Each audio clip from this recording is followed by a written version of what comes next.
Hello students, तो कैसे हैं आप सभी। आशा करती हूँ सभी ठीक होंगे।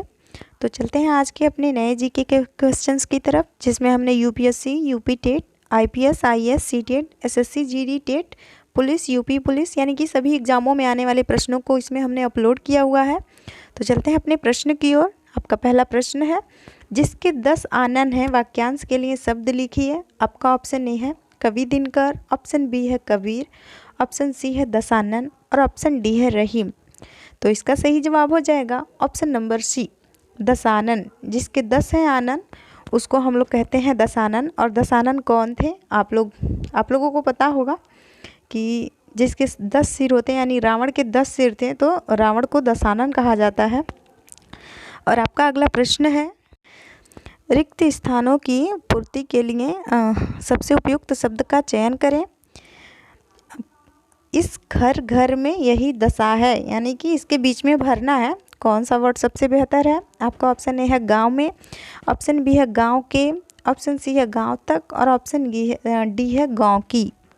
तो इसका सही जवाब हो जाएगा ऑप्शन नंबर बी, गांव के। यानी कि इस गांव के घर घर में यही दशा है, इसलिए इस खाली जगह में गांव को फिल करेंगे। और चलते हैं अपने अगले प्रश्न की ओर। तो आपका अगला प्रश्न है, दिए गए वाक्य का वह भाग ज्ञात करें जिसमें कोई त्रुटि हो। आप जैसे कि शिक्षक ने उन छात्रों को पूछा, इसमें से क्या त्रुटि है, कौन सा वर्ड त्रुटि है। ऑप्शन नंबर ए में दिया है उन छात्रों को, ऑप्शन नंबर बी में दिया है पूछा, ऑप्शन नंबर सी है कोई त्रुटि नहीं है और ऑप्शन डी है शिक्षक ने। तो इसका सही जवाब हो जाएगा ऑप्शन नंबर ए, उन छात्रों को। क्योंकि यहाँ पे रहेगा शिक्षक ने उन छात्रों से पूछा और यहाँ दे दिया है को, तो इसलिए इस वर्ड में त्रुटि होगा। उन छात्रों को इसको त्रुटि बोलेंगे। और आपका अगला प्रश्न है, रिक्त स्थान की पूर्ति के लिए सबसे उपयुक्त शब्द का चयन करें। बारिश की बूंदें, आपको जगह दिया गया है खाली जगह, रही हैं, क्या रही हैं, बरस रही हैं, टपक रही हैं, गिर रही हैं कि रिस रही हैं। तो इसका सही जवाब हो जाएगा ऑप्शन नंबर बी, ये जो बूंद होती है ये टप टप टप टपकती है, इसलिए इसको बारिश की बूंदें टपक रही हैं, इसमें टपक भरेंगे क्योंकि बारिश की बूंदें बरसती नहीं है, टप टप टपकती हैं। तो चलते हैं अब अपने अगले प्रश्न की ओर। तो आपका अगला प्रश्न है, दिए गए वाक्य के लिए के किस भाग में त्रुटि है। आप पिताजी मेरे परीक्षा फल से संतुष्ट, ध्यान रहे संतुष्ट नहीं हुए। आपका ऑप्शन ए है संतुष्टि में गलती है, ऑप्शन बी है पिताजी मेरे में गलती है, कि ऑप्शन सी में गलती है परीक्षा फल से, कि ऑप्शन डी नहीं हुए से। तो इसका सही जवाब हो जाएगा ऑप्शन नंबर ए, संतुष्टि नहीं होता है, संतुष्ट होता है, इसलिए संतुष्टि में ये त्रुटि दे दिया है। ठ नहीं होना चाहिए, ट होना चाहिए। तो आपका ऑप्शन नंबर ए सही हो जाएगा। और आपका अगला प्रश्न है, उस विकल्प का चयन कीजिए जो नीचे दिए गए मुहावरों का अर्थ व्यक्त करता हो। आपका मुहावरा है आपे में आना, यानी कि ऑप्शन नंबर ए है, इसका मतलब होगा होश में आना, ऑप्शन नंबर ए बी है बेहोश हो जाना, ऑप्शन नंबर सी है काबू में रहना और ऑप्शन नंबर डी है बहुत गुस्से में आना। तो इसका सही जवाब हो जाएगा, यानी आपे में आना यानी कि होश में आना, और आपा खोना यानी कि होश खो देना। तो यहाँ पे दे रहा है कि आपे में आना यानी होश में आना, इसलिए आपका सही जवाब हो जाएगा ऑप्शन नंबर ए, होश में आना।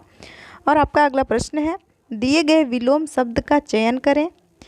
आसक्त शब्द का विलोम शब्द क्या है। देखिए ऑप्शन नंबर ए है विरक्त, ऑप्शन नंबर बी है विस्तृत, ऑप्शन नंबर सी है अनासक्त और ऑप्शन नंबर डी है सक्त। तो इसका सही जवाब हो जाएगा ऑप्शन नंबर सी, अनासक्त।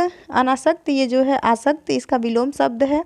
दोस्तों ये सब वेरी वेरी इंपॉर्टेंट क्वेश्चन है सभी परीक्षाओं के लिए, तो इस पर कुछ ज़्यादा ही ध्यान दीजिएगा। और हर बार ये सारे प्रश्न को परीक्षाओं में पूछा जाता है, सारे कॉम्पिटिटिव एग्जाम में हिंदी, इंग्लिश, मैथ सभी चीज़ें ज़रूरी होती हैं जीके।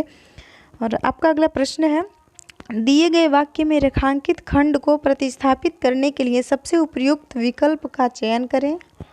जैसे कि जनता के अंदर असंतोष फैल गया है, तो जनता के अंदर के इस जगह पर क्या रखेंगे, के पास रखेंगे कि के भीतर रखेंगे, कि ऑप्शन सी कि जनता में रखेंगे, या फिर ऑप्शन नंबर डी जनता को रखेंगे। तो इसका सही जवाब हो जाएगा ऑप्शन नंबर सी, जनता में असंतोष फैल गया, न कि जनता के अंदर। तो इसका सही हो जाएगा ऑप्शन नंबर सी, जनता में असंतोष फैल गया। और आपका अगला प्रश्न है, दिए गए शब्द के समानार्थी चयन करें, यानी कि शब्द के समान अर्थ वाले को चयन करना है। तो आपका ऑप्शन ए है मुरारी, ऑप्शन बी है वसंत दूत, ऑप्शन सी है अनंग और ऑप्शन डी है जनता को। तो इसका सही जवाब हो जाएगा ऑप्शन नंबर बी, वसंत दूत। कोयल के समानार्थी शब्द जो है कि ये वसंत दूत होगा। और तब चलते हैं अपने अगले प्रश्न की ओर। दिए गए शब्द के विलोम शब्द का चयन करें। और आपका शब्द दिया हुआ है स्वल्पायु और इसका विलोम शब्द बताना है। तो आपका ऑप्शन ए है कि अवस्था होगा, या फिर ऑप्शन नंबर बी चिरायु होगा, या फिर ऑप्शन नंबर सी दीर्घ होगा, या फिर ऑप्शन नंबर डी अल्पायु होगा। तो स्वल्पायु यानी बता दें कि स्वल्पायु का मतलब होता है कि कम आयु, कम उम्र। तो इसका सही जवाब हो जाएगा ऑप्शन नंबर बी, इसका विलोम शब्द चिरायु हो जाएगा, यानी कि चिरकाल तक जीवित रहने वाला, यानी कि चिरकाल तक की उम्र हो इसकी। तो स्वल्पायु का ऑप्शन नंबर बी चिरायु होगा विलोम शब्द। और आपका अगला प्रश्न है, निम्नलिखित में से अशुद्ध वर्तनी वाले शब्द को पहचानिए। तो आपका ऑप्शन ए है ज्योतिषी, ऑप्शन बी है डारधीची, ऑप्शन सी है ताजुब और ऑप्शन डी है दशहरा। तो अशुद्ध वर्तनी पूछा है, तो यानी कि ऑप्शन नंबर बी और डी ये अशुद्ध वर्तनी शब्द हो जाएंगे, क्योंकि ये जो ज्योतिषी है ये सही है, बिल्कुल सही है। और दशहरा है ये भी बिल्कुल सही है, इसमें कहीं कोई त्रुटि नहीं है। तो अशुद्ध वर्तनी बी और सी हो जाएगा। और आपका अगला प्रश्न है, दिए गए वाक्य का वह भाग ज्ञात करें जिसमें कोई त्रुटि ना हो। जैसे कि रमा देवी एक विद्वान महिला थीं। आपका ऑप्शन ए है एक विद्वान, ऑप्शन बी है महिला थी, ऑप्शन सी है रमा देवी और ऑप्शन डी है इसमें से कोई त्रुटि नहीं है। तो इसका जवाब आप देंगे। देखते हैं कितने ध्यान से पढ़ते हैं, क्योंकि आप लोगों का एसएससी जीडी वालों को परीक्षा एकदम सिर पे आ गया है। और चलते हैं अपने अगले प्रश्न की ओर। तो आपका अगला प्रश्न है, निम्नलिखित में शुद्ध वर्तनी वाले शब्द को पहचानिए जो सबसे सही है, यानी अच्छा है, इसकी मात्राओं में कहीं कोई गलती नहीं है। तो ऑप्शन ए है कारीगरी, ऑप्शन बी है बिकारी, ऑप्शन सी है औषधि और ऑप्शन डी है सच।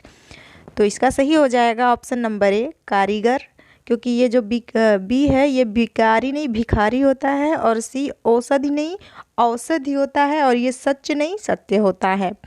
तो इसलिए ऑप्शन नंबर ए करेक्ट हो जाएगा कारीगर। और आपका अगला प्रश्न है,